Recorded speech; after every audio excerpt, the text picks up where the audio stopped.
In this video, I'm going to demonstrate or show how to fill an eyedropper fountain pen, or in this case, a speedball pen.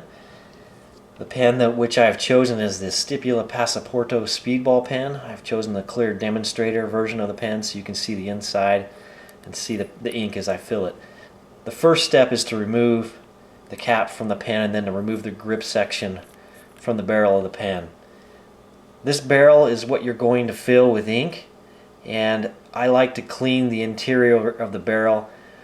I just rinse that with water, use a small cotton swab to dry the interior. Once you've done that, I've already washed this barrel so it's ready to go, but that's the first step. I like to get rid of any possible residue that might be left over from the manufacturing process so you don't get any particles left in your ink that might clog the pen.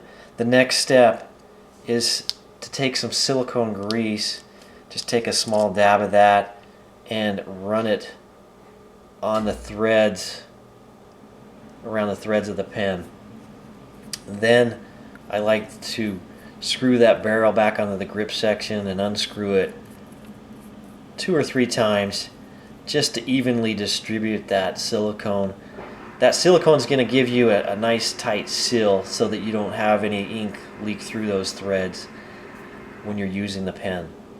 Once that silicone grease has been applied, you will unscrew that barrel from the pen and you're ready to fill it with ink. So you'll go ahead and open up your ink bottle, and I'm going to use an eyedropper. This is the particular eyedropper that was included with the Stipula Passaporto speedball pen. You can also use a syringe if you'd rather. A lot of people like to use those. So you simply fill your eyedropper. It takes a little bit of time with an eyedropper, but you will simply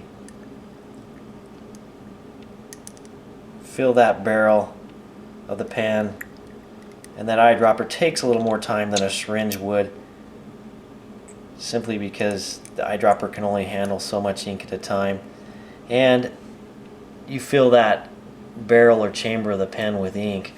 Now that barrel can be filled all the way up to the threads. I wouldn't go too full. If you go too full, it can overflow when you put the grip section back on. So what I'll do is I'll screw that grip section back on the pen, and I like to go about halfway, and then I tip that upside down. I'm going to get some paper here that I'm going to write on, but tilt it upside down and then finish screwing that back on.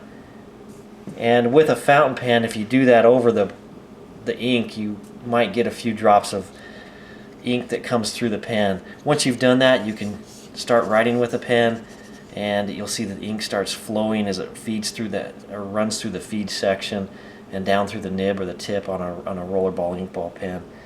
And that's it. That's the simple steps on how to fill an eyedropper fountain pen or a rollerball